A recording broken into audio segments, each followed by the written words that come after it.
নমস্কার বন্ধুরা, আশা করি এই গরমে সকলেই খুব ভালো আছেন, সাবধানে আছেন। সবাইকে শর্মিষ্ঠার হেসেলে স্বাগত।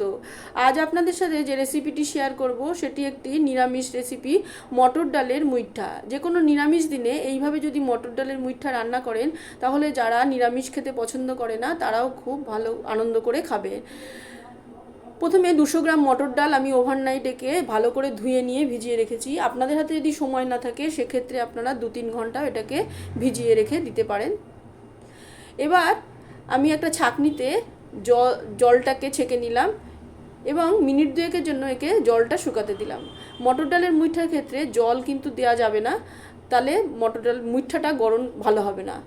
এবার আমি একটা মিক্সিং জারে ডাল, 1/2 ইঞ্চি আদা আর 2টো কাঁচা লঙ্কা চিনি দিয়ে মিহি করে পেস্ট করে নিয়েছি।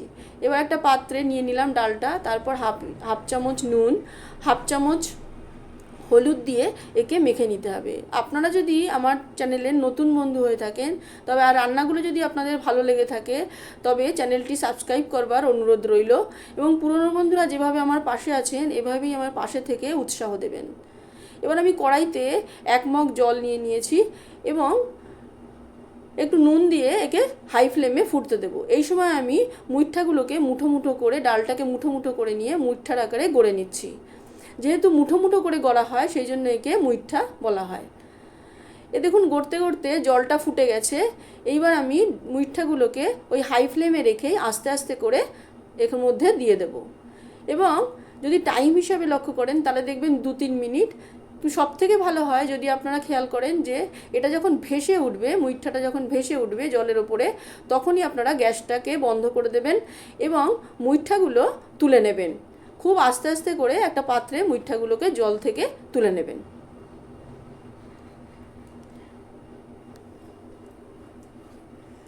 দেখুন সমস্ত মুইঠাগুলো আমি পাত্রে তুলে নিয়েছি। এবার গরম অবস্থায় একটা ছুরি দিয়ে আমি মুইঠাগুলোকে 2 টুকরো করে নেব। দেখুন সুন্দরভাবে সুসিদ্ধ হয়ে গেছে। এবার একে ঠান্ডা করে নেব। তারপর একটা কড়াইতে সর্ষের তেল আমি দিয়ে নেব। এটা যেহেতু সাবেকি রান্না তাই সর্ষের তেলেই হবে। লো ফ্লেমে রেখে দেব এবং মুইঠাগুলোকে আস্তে আস্তে করে তেলের মধ্যে দিয়ে হালকা লাল করে ভেজে নেব। এই রান্নাটি আমার মা তার ঠাকুমার কাছ থেকে শিখেছিলেন এবং বাড়িতে নিরামিষ দিনে এই রান্নাটি খুবই হতো। এবার এক পাশ লাল করে ভাজা হয়ে গেছে। এবার আমি অপর পাশটাও হালকা লাল করে ভেজে নেব। দুটো পাশই হালকা লাল করে ভেজে নিতে হবে। বেশি লাল করে ভাজলে এটা কিন্তু শক্ত হয়ে যাবে, যার ফলে গ্রেভিটা এর ভিতরে ঢুকবে না, তখন খেতে ভালো হবে না। 200 গ্রাম ডাল নিয়েছিলাম, সেই জন্য আমি একে 2 বারে ভাজতে আমাকে হয়েছিল। আপনারা ডালের পরিমাণ আপনাদের প্রয়োজন অনুযায়ী কম বেশি নেবেন এবং সেক্ষেত্রে নুন, হলুদ এবং চিনি এবং লঙ্কার পরিমাণটা কম বেশি হবে। সব মুইঠাগুলোই আমি এইভাবে লো ফ্লেমে ভেজে একটা পাত্রে তুলে রেখে দেব। দেখুন কতটা সফট হয়েছে। এবার কড়াইতে যে ভাজার পরে তেল ছিল তাতে আমি ডুমো ডুমো করে আলু কেটে দিয়ে দিয়েছি এবং একটু নুন আর একটু হলুদ দিয়ে লো ফ্লেমে রেখে হালকা লাল করে একে ভেজে নেব।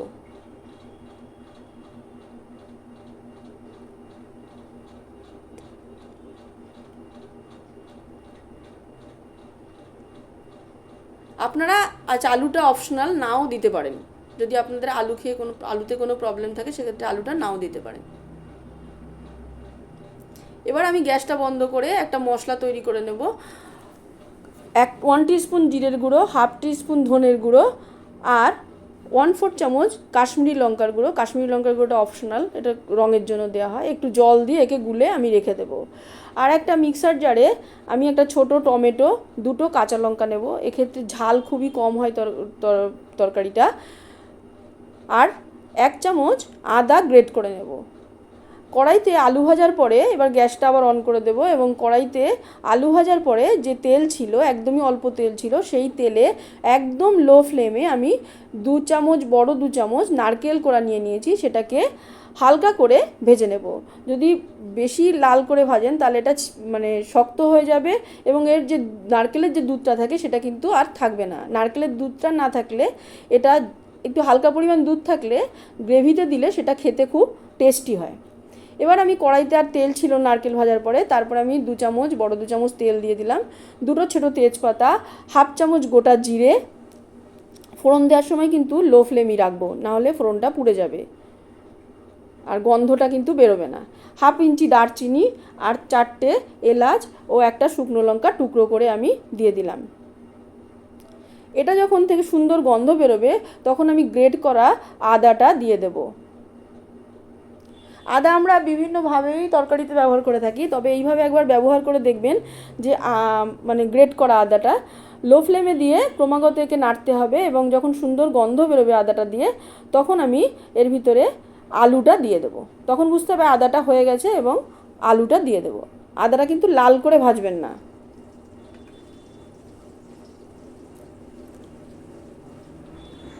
এবার আলুটা দিয়ে একটু নাড়াচাড়া করে যে মশলাটা জলে গুলে রাখা হয়েছিল সেই মশলাটা দিয়ে দিতে হবে এবং টমেটো যে পেস্ট করা হয়েছিল লঙ্কা দিয়ে সেটাকেও দিয়ে দিতে হবে। এই দেবার সময় সমস্ত উপকরণগুলো দেবার সময় এবং লো ফ্লেম রাখবেন। 1 চামচ মতো আমি নুন দিলাম আর 1/2 চামচ মতো হলুদ দিয়ে দিলাম। এবার মিনিট 5 একে কষতে দিতে হবে।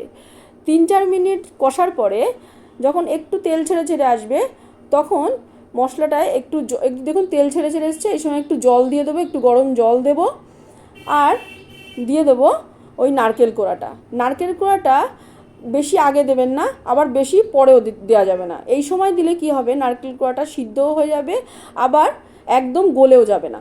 তাতে গ্রেভিতে খুব সুন্দর একটা ফ্লেভার আসবে এবং খেতে খুব সুস্বাদু হবে। দেখুন নারকেল কোড়া দেওয়ার পরে মিনিট 2 আমি নেড়ে নেব। দেখুন তেল ছেড়ে গেছে মিনিট 2 বাদে। এবার আমি যে মুইঠাগুলো সিদ্ধ করা যে জলটা রয়েছে সেই জলটা যেহেতু গরম আছে, গ্রেভিতে গরম জলই দেওয়া হয় 1 নাম্বার, যে জল গরম ছিল সেটা দেওয়া হলো এবং ডাল সিদ্ধ করার জন্য ওই জলটা গ্রেভিতে দিলে খুব টেস্টি হবে ঝোলটা, গ্রেভিটা। সেই জন্যই ওই জলটাকে আমি ফেলে না দিয়ে ব্যবহার করেছি। এবার আমি 2.5 কাপ মতো জল এখানে দিয়ে দিয়েছি। দেখুন 20% মতো আলু সিদ্ধ হয়ে গেছে ভাজার সময়। এবার একে ফুটতে দিতে হবে। ফুটে গেলে আঁচটা একটু চিনি দিয়ে দেবো এবং আঁচটাকে লো মিডিয়াম ফ্লেমে রেখে ঢাকা দিয়ে দেবো মিনিট 5 জন্য। এখানে ঝোল বেশি হয় না, সেই জন্য বেশি জল দেবেন না। মিনিট 5 পরে ঢাকনাটা খুলে দিয়ে আমি মুইঠাগুলোকে এর মধ্যে দিয়ে দিলাম এবং আবার ঢাকা দিয়ে মিনিট 3-4 রেখে দেবো যাতে মুইঠার ভিতরে জুসটা ঢুকে যায়। মিনিট 4 পরে দেখুন আলুগুলো সিদ্ধ হয়ে গেছে।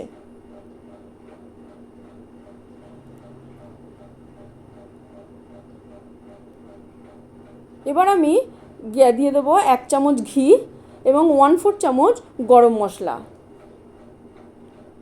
এবার একটু নেড়ে নিয়ে গ্যাসটাকে আমি বন্ধ করে দেব এবং ঢাকনা দিয়ে ঢেকে দেব যাতে ঘি এবং গরম মশলার গন্ধটা তরকারিতে সুন্দরভাবে ছড়িয়ে পড়ে এবং খেতে সুস্বাদু হয়। তৈরি হয়ে গেল মটর ডালের মুইঠা। একে ভাত, রুটি, লুচি, পরোটার সাথে লাঞ্চে এবং ডিনারে পরিবেশন করতে পারেন। আজ তবে আসি, আবার আসবো অন্য কোনো রেসিপি নিয়ে। আপনারা সকলেই ভালো থাকবেন, সুস্থ থাকবেন।